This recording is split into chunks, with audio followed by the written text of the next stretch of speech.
Hello दोस्तों, एक बार फिर से मैं स्वागत करता हूं आप सभी का मेरे YouTube channel D study centre पर।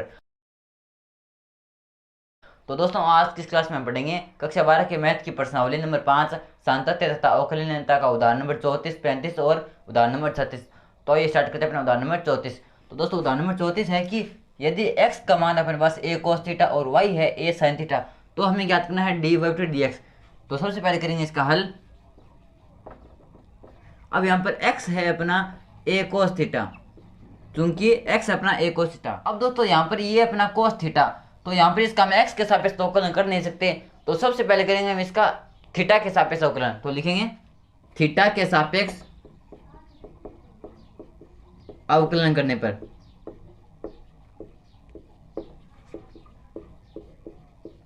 तो x का थीटा के सापेक्ष अवकलन करेंगे तो ये हो जाएगा dx बटे डी थीटा, और यहाँ पर a अचर है तो अचर का अचर रह जाएगा इंटू कोस थीटा का थीटा के सापेक्ष अवकलन करेंगे तो हम जानते हैं कि कोस x का अवकलन होता है माइनस साइन x।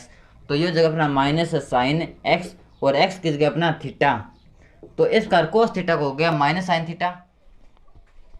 ये तो हो गया कोस थीटा का। अब करेंगे थीटा का। तो यहाँ पर थीटा का थीटा के सापेक्ष हो जाएगा 1, क्योंकि हम जानते हैं कि x का x के सापेक्ष अवकलन होता है 1, उसी प्रकार थीटा का थीटा के सापेक्ष हो जाएगा 1। तो इस प्रकार ये आ गया अपने पास dx बटे डी थीटा। तो यहाँ से dx बटे डी थीटा बराबर हो जाएगा अपना minus a into sine theta. तो यहाँ से dx बटे डी थीटा का मान आ गया अपने पास ये, और इसे मान लेते हैं समीकरण नंबर 1।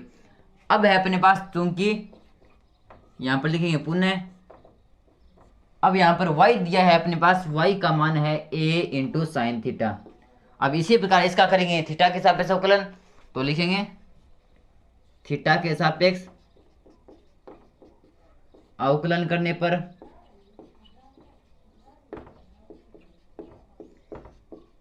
तो ये y का हो जाएगा dy बटे डी थीटा बराबर a अचर है तो अचर का अचर रह जाएगा इंटू साइन थीटा का हो जाएगा कोस थीटा, क्योंकि हम जानते हैं कि साइन x का अवकलन होता है x के सापेक्ष कोस थीटा। तो इसी प्रकार यहाँ पर साइन थीटा का हो जाएगा कोस थीटा इंटू, ये तो हो गया साइन थीटा का कोस थीटा। अब करेंगे थीटा का तो थीटा का हो जाएगा थीटा के सापेक्ष 1। तो इसका ये आ गया अपने पास dy बटे dy बटे डी थीटा बराबर a कोस थीटा। इसे मानते हैं समीकरण नंबर 2। अब दोस्तों हमें ज्ञात करना है dy बटे dx, अर्थात dy ऊपर होना चाहिए और dx नीचे होना चाहिए। तो यहाँ पर हम समीकरण नंबर 2 में समीकरण नंबर 1 का भाग दे देंगे। तो लिखेंगे समीकरण नंबर 2 में समीकरण नंबर 1 का भाग देने पर तो ये हो जाएगा अपना dy बटे डी थीटा, और इसके पूरे के बट्टे में है अपना dx बटे डी थीटा बराबर, अब ऊपर ये आएगा अपना a कोस थीटा, बट्टे में आएगा अपना माइनस a साइन थीटा। तो यहाँ से अब यहाँ पर इस dy बटे डी थीटा पूरे के भाग में है dx बटे डी थीटा, तो ये हो जाएगा अपना dy बटे डी थीटा और इंटू, अब ये भाग में है तो उसको गुणा में लेकर जाएंगे तो ये डी थीटा ऊपर चला जाएगा, तो डी थीटा यहाँ पर आ जाएगा, बट्टे में आ जाएगा अपना dx। तो यहाँ से डी थीटा से डी थीटा कट जाएगा और ये बच जाएगा अपने पास dy बटे dx, और dy बटे dx बराबर आ जाएगा अपने पास a से a कट जाएगा, ये हो जाएगा माइनस कोस थीटा बटे साइन थीटा। तो ये हो जाएगा अपना माइनस कोस थीटा बटे साइन थीटा। तो ये हो जाएगा अपना dy बटे dx बराबर माइनस कोट थीटा, क्योंकि कोस थीटा बटे साइन थीटा होता है कोट थीटा और साइन थीटा बटे कोस थीटा होता है टेन थीटा। तो इसका ये था हमारा उदाहरण नंबर 34। अब आता हमारा उदाहरण नंबर 35, और उदाहरण नंबर 35 भी पहले 34 वाले उदाहरण के समान ही है कि यहाँ पर x है अपना 8t² और y है 2at, और इसका हमें ज्ञात करना है dy बटे dx। तो यहाँ पर इनका सीधा तो dy बटे dx ज्ञात नहीं कर सकते, तो यहाँ पर इसका करेंगे, यहाँ पर t है तो इसका t के सापेक्ष अवकलन करेंगे, तो इसका करेंगे dx बटे dt, और यहाँ पर भी करेंगे dy बटे dt, फिर dy बटे dt में dx बटे dt का भाग दे देंगे तो ये आ जाएगा अपने पास dy बटे dx। तो अब लिखेंगे इसका हल। अब x बराबर है अपना a t स्क्वायर अब लिखेंगे टी के सापेक्ष अवकलन करने पर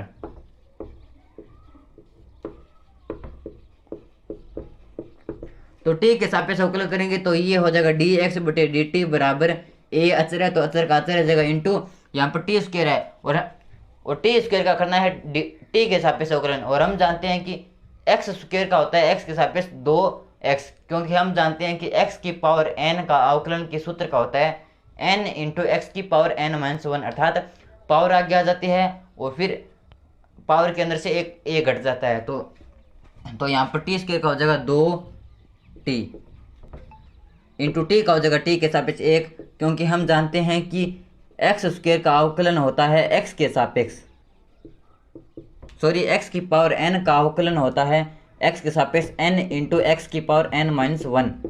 तो ये होता है x की पावर n का x के सापेक्ष अवकलन का सूत्र। तो उसी सूत्र पर आधारित टी स्क्वायर का हो जाएगा 2t। तो यहाँ से डी एक्स बटे डी टी बराबर हो जाएगा 2at और इसे मान लेते हैं समीकरण नंबर 1। अब y है अपना पुनः y है अपना 2at। अब करेंगे इसका t के सापेक्ष अवकलन तो लिखेंगे t के सापेक्ष अवकलन करने पर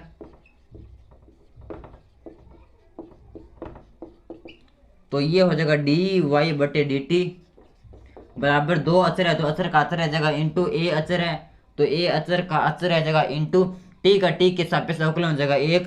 तो यहाँ से डी वाई बटे डी टी बराबर हो जाएगा 2a और इसे मान लेते हैं समीकरण नंबर 2। अब हमें ज्ञात करना है डी वाई बटे डी टी। तो समीकरण नंबर 2 में समीकरण नंबर 1 का भाग दे देंगे।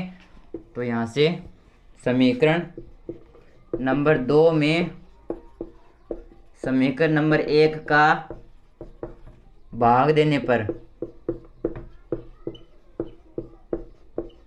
तो भाग देने पर यहाँ से डी ये अपना डी वाई बटे डी टी और इसके पूरे के भाग में अपना डी एक्स बटे डी टी बराबर अब ये अपना 2a और 2a के भाग में है अपना 2at। यहाँ से dt से dt कट जाएगा, ये बच जाएगा अपने पास dy बटे dx बराबर अब 2 से 2 कट जाएगा और a से a कट जाएगा तो ये बच जाएगा अपने पास 1 बटे t। तो इसका dy बटे dx का मान आ गया अपने पास 1 बटे t। तो ये था हमारा उदाहरण नंबर 35। अब आता हमारा 36वां उदाहरण और 36वां उदाहरण भी 34वें और 35वें के जैसा ही है। तो 36वां उदाहरण है कि यदि x का मान है अपने पास a into theta plus sine theta और y का मान है a into 1 minus cos theta, तो हमें ज्ञात करना है dy बटे dx। तो लिखेंगे इसका हल। अब चूंकि x का मान है अपने पास a theta plus sine theta, अब उसी प्रकार इसका भी कर देंगे थीटा के सापेक्ष अवकलन। तो लिखेंगे थीटा के सापेक्ष अवकलन करने पर तो अवकलन करने पर ये हो जाएगा डी एक्स बटे डी थीटा बराबर अब ए अचर है तो ए अचर का अचर है जगह इंटू अब थीटा का थीटा के सापेक्ष अवकलन हो जाएगा 1 प्लस साइन थीटा का हो जाएगा कोस थीटा। तो यहाँ से डी एक्स बटे डी थीटा आ गया अपने पास a into 1 plus cos theta. इससे मान लेते हैं समीकरण नंबर 1 और अब है अपना y बराबर a 1 माइनस कोस थीटा। तो यहाँ से इसका भी थीटा के सापेक्ष अवकलन करने पर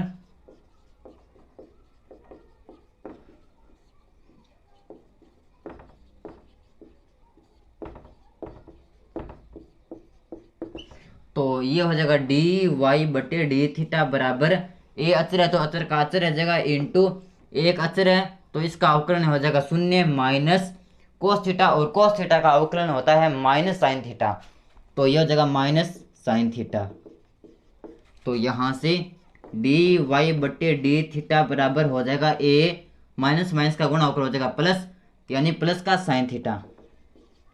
तो इसका ये आ गया अपने पास डी वाई बटे डी थीटा। इसे मान लेते हैं समीकरण नंबर 2।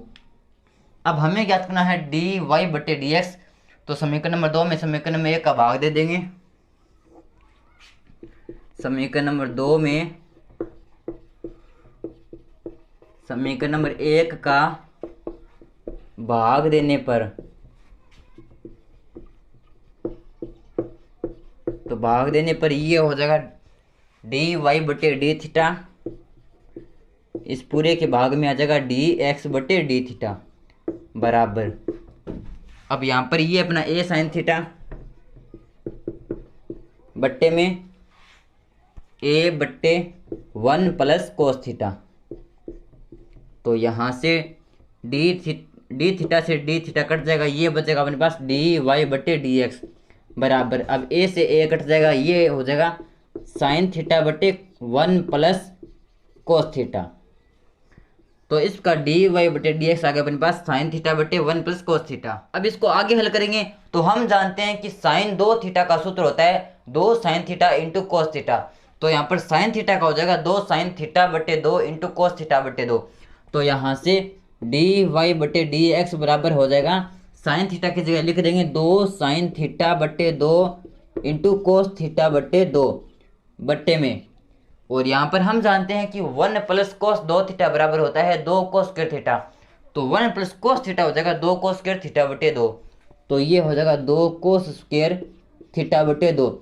अब यहाँ पर ये दोनों फॉर्मूले लिख देंगे, क्योंकि पहला तो हमने यूज किया था कि साइन 2 थीटा बराबर होता है 2 sine theta into cos theta, पहला तो हमने ये फॉर्मूला यूज किया था क्योंकि, और दूसरा यूज किया था कि 1 प्लस कोस 2 थीटा बराबर होता है 2 कोस स्क्वायर थीटा, और इसी प्रकार 1 माइनस कोस 2 थीटा होता है 2 साइन स्क्वायर थीटा, तो यहाँ से डी वाई बटे डी एक्स बराबर हो जाएगा 2 से 2 कट जाएगा, और इस कोस थीटा बटे 2 से ये पावर कट जाएगी, तो ये बच जाएगा अपने पास साइन थीटा बटे 2 बटे कोस थीटा बटे 2, और हम जानते हैं कि साइन थीटा बटे कोस थीटा होता है टेन थीटा, तो ये हो जाएगा टेन थीटा बटे 2, तो इसका डी वाई बटे डी एक्स आ गया अपने पास टेन थीटा बटे 2। तो ये था हमारा उदाहरण नंबर 36। तो दोस्तों वीडियो कैसा लगा प्लीज़ कमेंट करके बताना, और अगर वीडियो अच्छा लगा तो प्लीज़ वीडियो को लाइक करना और चैनल को सब्सक्राइब करना। धन्यवाद।